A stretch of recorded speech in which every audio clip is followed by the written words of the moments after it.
عزیز طلباء و طالبات، السلام علیکم۔ گزشتہ لیکچر میں ہم نے ترجمہ نگاری کی دو جو قسمیں ہیں اس پر اختصار کے ساتھ روشنی ڈالی تھی۔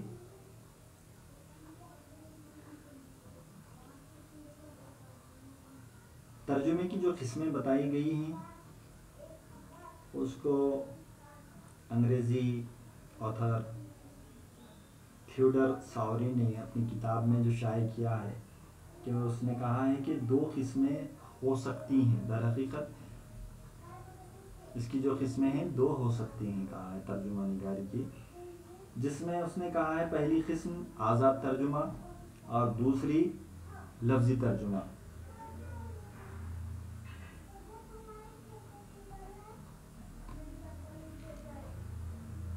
لفظی ترجمے کے بارے میں جو باتیں سامنے آتی ہیں اس میں کہا گیا ہے کہ اصل متن سے ترجمہ نگاری کرتے وقت جو اصل متن ہے اس سے ذرا بھی انحراف نہیں کیا جا سکتا، یا مترجم کو انحراف کرنے کی یا کچھ خود سے اس میں تبدیلی کرنے کی گنجائش نہیں ہے۔ وہ متن کا پابند اور وفادار ہونا ضروری ہے، مترجم کے لیے شرط ضروری قرار دی گئی ہے۔ جو اصل متن ہے اسی متن کو وہ پیش کرے گا اور اسی کا پابند اور وفادار بھی رہے گا۔ پھر دیانتداری برتنے کے باوجود اسے ترجمے کی حفاظت کا بھی خیال رکھنا پڑتا ہے، یعنی کہ ترجمہ فائدہ مند ثابت ہوگا اس بات کو بھی مد نظر رکھنا مترجم کے لیے ضروری قرار دیا گیا ہے، اور یہ بھی دیکھنا ہوتا ہے کہ ترجمہ دلچسپی اور آسانی سے پڑھا جائے، اس میں مطلب پیچیدگی وغیرہ یا الجھاؤ پیدا نہ ہو کسی وجہ سے، اس ڈھنگ سے اس کو ترجمہ کرنا چاہیے۔ اس کے لیے ضروری ہوتا ہے کہ مترجم اپنی زبان کے محاورات اور اظہارات پر پورا غور رکھے، یعنی کہ اگر مترجم اپنی زبان پر مکمل عبور رکھتا ہے، اس کو محاورات سے واقفیت ہے، وہ اپنے اظہارات پر پورا عبور رکھتا ہے، تو ہی جا کر لفظی ترجمہ معیاری ہو سکتا ہے۔ ایسا ایک خیال یہاں پہ پیش کیا گیا ہے۔ دیکھنے میں یہ آیا ہے کہ زیادہ تر جو امکانی حد تک ہم کہہ سکتے ہیں کہ حمایت کرنے والے لوگ لفظی ترجمے کی ہی حمایت کرتے دکھائی دیتے ہیں،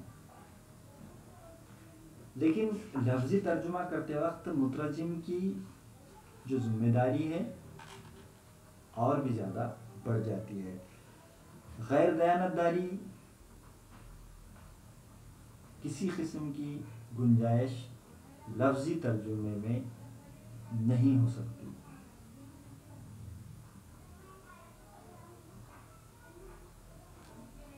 جیسا کہ کہا گیا ہے کہ لفظی ترجمہ کرنے والا مترجم جو ہے دیانتدار ہونا چاہیے، تو اس سے ہم تھوڑا سا اس پر روشنی ڈالنے کی کوشش کریں گے کہ دیانتداری سے کیا مراد لیا گیا ہے یہاں مترجم کے بارے میں۔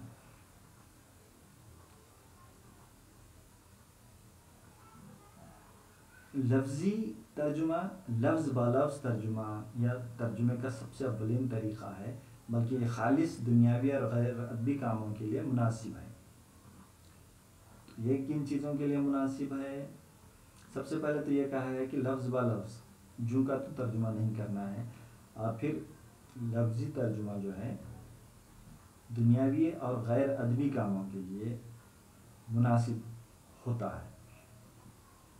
اور اگر دیانتداری بھی اس معنی میں لی گئی ہو تو صرف یہی ناقابل اعتراض سچائی بچے گی کہ کسی زبان میں ہر لفظ کا بالکل صحیح مترادف تلاش نہیں کیا جا سکتا۔ یہاں پہ یہ بات واضح کی گئی ہے کہ اگر ہم دنیاوی اور غیر ادبی کاموں کا لفظی ترجمہ کرتے ہیں یا لفظی ترجمے کو مناسب سمجھتے ہیں، تو پھر دیانتداری کی جو شرط لفظی ترجمے کے لیے ضروری قرار دی گئی ہے، اگر اس کو دیکھیں گے تو اس کو اس معنی میں لیں گے کہ مان لیجئے کسی زبان کا لفظ ہے، اس کا ہم لفظی ترجمہ کر رہے ہیں، کسی زبان کا ایک عبارت ہے یا پیراگراف ہے تو اس کا لفظی ترجمہ کر رہے ہیں، تو لفظی ترجمہ کرتے وقت دوسری زبان میں اس کا مترادف جو لفظ ہے اس کو تلاش کرنا پڑے گا، اور یہ نہیں کیا جا سکتا، یہ سراسر غلط ہے۔ دیانتداری کی حمایت کی ایک وجہ یہ ہے کہ مترجم یہ کبھی نہ بھولے کہ وہ ایک مترجم ہے، وہ تسلیم کرے کہ وہ اصل مصنف نہیں ہے، اور وہ کام جو اس کے ہاتھ میں ہے اس کا اپنا نہیں ہے، اس کی حیثیت ایک ترجمان کی ہے، جس کا فرض قارئین اور مصنف کے درمیان ایک پل کا کام کرنا ہے۔ اس کو اپنی حیثیت بالکل فراموش کر دینی چاہیے، اور وہ روم یا برلن کو لندن یا پیرس سے براہ راست بولنے کی اجازت دے۔ اگر وہ یہ محسوس کر لے کہ اس نے ایسا کیا ہے تو اپنی فتوحات پر فخر کر سکتا ہے۔ اب یہاں پہ مترجم کی ذمہ داری میں بات جو دیانتداری کی آ رہی ہے اس کو اور کھل کر بتایا جا رہا ہے۔ اس میں یہ بات کہنے کی کوشش کی جا رہی ہے کہ مترجم کبھی یہ تسلیم نہ کرے کہ وہ خود مصنف ہے، اصل مصنف ہے۔ اس کو اس بات کا احساس ہونا چاہیے کہ وہ صرف ایک ترجمہ نگار ہے، وہ صرف ایک ترجمہ کرنے والا ہے، اور اس کو جو ایک اہم فریضہ انجام دینا ہے وہ یہ ہے کہ مترجم نے مصنف اور قارئین کے درمیان ایک پل تعمیر کرنے کا فریضہ انجام دینا چاہیے، اور اس کو اپنی حیثیت کو بالکل فراموش کر دینا چاہیے، اور وہ روم یا برلن کو لندن یا پیرس سے براہ راست بولنے کی اجازت دے، اور اگر وہ یہ محسوس کر لے کہ اس نے ایسا کیا ہے تو اپنی فتوحات پر فخر کر سکتا ہے۔ تو اس نے پھر کیا کرنا چاہیے؟ اپنی حیثیت کو فراموش کر کے روم یا برلن یا کو لندن یا پیرس، مطلب اگر مصنف نے کچھ الگ سے بات کہی ہے تو اس کو ویسے ہی بولنے کی اجازت دینی چاہیے، اس کو حقیقت کے ڈھنگ سے یا حقیقت جو ہے وہ پیش کرنے کی کوشش نہیں کرنی چاہیے، بلکہ جو بات مصنف نے کہی ہے اسی کا ترجمہ کرنا چاہیے، اور پھر اس پر فخر بھی کرنا چاہیے۔ ولیم کوپر نے ہومر کے ترجمے کے سلسلے میں کہا ہے کہ مجھے سب سے بڑا فخر اس کا ہے کہ میں اصل متن کے زیادہ سے زیادہ خرید رہا ہوں۔ ایک ترجمہ نگار ہے انگریز ولیم کوپر، اس نے کہا ہے کہ ہومر کی جب اس نے ترجمے کیے ہیں کتابوں کے تو اس وقت اس کو فخر اس بات کا محسوس ہوتا ہے کہ اس نے اصل متن سے زیادہ خرید اس نے ترجمہ نگاری کرنے کی کوشش کی ہے۔ مگر مترجم جو یہ اصول قبول کرتا ہے بہت جلدی مشکلات میں گر جاتا ہے، یعنی کہ دیانتداری کے ساتھ یا پھر ایک پل کا فریضہ جو انجام دینے کا کام ہے قارئین اور مصنف کے درمیان ایک پل تعمیر کرنے کا کام، تو ایسے مترجم بہت جلد مشکلات میں گھر جاتے ہیں، جس کا اظہار غوسیٹی سے زیادہ بہتر اور مؤثر طریقے پر کسی نے نہیں دیا۔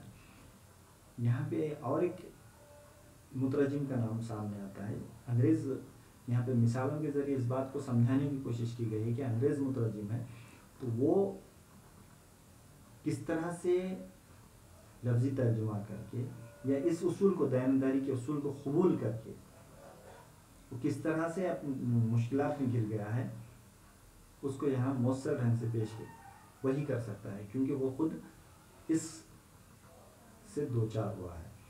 مترجم کا کام، اور یہ پوری عاجزی سے کہا گیا ہے، نفی ذات میں سے ایک ہے، اکثر وہ محاورے اور اپنے حد کی خصوصیات سے کام لے گا۔ اگر اس خواہش کا تعلق صرف اسی سے ہے تو اس کا اپنا احساس ترنم اس کی رہبری کرے گا۔ اگر اصل مصنف کا اسلوب اور احساس ترنم اس کی راہ میں رکاوٹ نہ بنا تو ایسا ہوگا کہ کبھی موسیقی کے لیے مواد کی قربانی دے گا اور کبھی مواد کے لیے موسیقی کی۔ تو یہاں پہ یہ بات بتائی جا رہی ہے کہ جو مترجم ہے اس کی ذمہ داری بہت زیادہ اہم مانی جاتی ہے۔ مترجم پوری عاجزی سے کام اگر لیتا بھی ہے تو وہ نفی ذات میں سے ایک ہے، یعنی کہ مترجم کو منفی ہی کہا گیا ہے۔ اکثر وہ محاورے اور اپنے حد کی خصوصیات سے کام لے گا۔ مترجم کیا کرے گا؟ اسی دور میں جس دور میں وہ جی رہا ہے اس دور کے محاورے اور اپنے حد کی جو خصوصیات ہیں انہی سے کام لے گا۔ اگر اس خواہش کا تعلق صرف اسی سے ہے تو اس کا اپنا احساس ترنم اس کی رہبری کرے گا، اور اگر وہ یہ تمام باتوں سے واقفیت رکھتا ہے تو اس کا احساس اور ترنم اس کی رہبری بھی کرے گا۔ اگر اصل مصنف کا اسلوب اور احساس ترنم اس کی راہ میں رکاوٹ نہ بنا تو ایسا ہوگا کہ کبھی موسیقی کے لیے مواد کی قربانی دے گا اور کبھی مواد کے لیے موسیقی قربانی. یعنی کہ ہوگا یہ کہ جس مصنف کی کتاب یا اس کی عبارت کا وہ ترجمہ کر رہا ہے اس کا اگر اصل اسلوب اور احساس ترنم اس کی راہ میں رکاوٹ نہیں بنے گا ایسا تو ہوگا نہیں. یعنی کہ مان لیجئے 18ویں صدی کے ایک مصنف کی کسی کتاب کا انگریزی کتاب کا ہم ترجمہ کر رہے ہیں تو اس کا اسلوب اور اس کا احساس ترنم اس وقت کا جو ہوگا الگ ہوگا. اور ہم ترجمہ کب کر رہے ہیں 20ویں صدی میں. تو 20ویں صدی میں جو مترجم ترجمہ کر رہا ہے وہ کیا کرے گا اپنے زمانے کے یا اپنے عہد کے محاورے اور خصوصیات کو بروئے کار لائے گا یا کام میں لے گا. لیکن یہ کرنے میں ہوگا یہ کہ اصل مصنف کا جو اسلوب ہے یا احساس ترنم ہے اس کی راہ میں رکاوٹ ضرور بنے گا. تو اس وجہ سے کیا ہوگا کبھی موسیقی کے لیے مواد کی قربانی دینی پڑے گی اور کبھی مواد کے لیے موسیقی کی قربانی دینی پڑے گی. لیکن نہیں اس کو دونوں کے ساتھ برابری کا رویہ رکھنا پڑے گا. تو اب جہاں پہ مترجم کی ذمہ داری ہے مترجم کو بیچ کا راستہ نکالنا پڑے گا. یعنی کہ مواد جو ہے وہ مواد کو ویسے ہی قائم رکھنا پڑے گا. کبھی مواد کی قربانی دینی پڑے گی تو کبھی موسیقی کی. کبھی موسیقی کی اگر قربانی دی ہے تو کبھی مواد کی. تو اس طرح سے یہ بیچ کا راستہ نکال کر مترجم کو اپنا کام کرنا پڑے گا یا برابری کا رویہ رکھنا پڑے گا. کبھی کبھی ایسا ہوگا کہ اصل تصنیف میں کوئی خامی یا کوتاہی اسے روکے گی اور وہ بظاہر اپنے طور سے اسے دور کرنے کی کوشش کرے گا. اس طرح مصنف کے لیے وہ کام کرے گا جس سے اس کے عہد نے اسے محروم رکھا تھا مگر نہیں ان سب کاموں کے لیے وہ مجبور نہیں. تو یہاں پہ مترجم کو یہ ایک گنجائش ہوتی ہے کہ اگر کوئی خامی مصنف کے ذریعے اس کی تصنیف میں دیکھنے کو ملتی ہے تو مترجم اس کو دور کرنے کی کوشش کرے گا جو اس دور میں یا اس وقت میں دور کرنے سے مصنف محروم رہ گیا تھا. مگر ان سب کاموں کے لیے وہ مجبور نہیں ہے. ضروری نہیں ہے کہ وہ کرے لیکن کر سکتا ہے.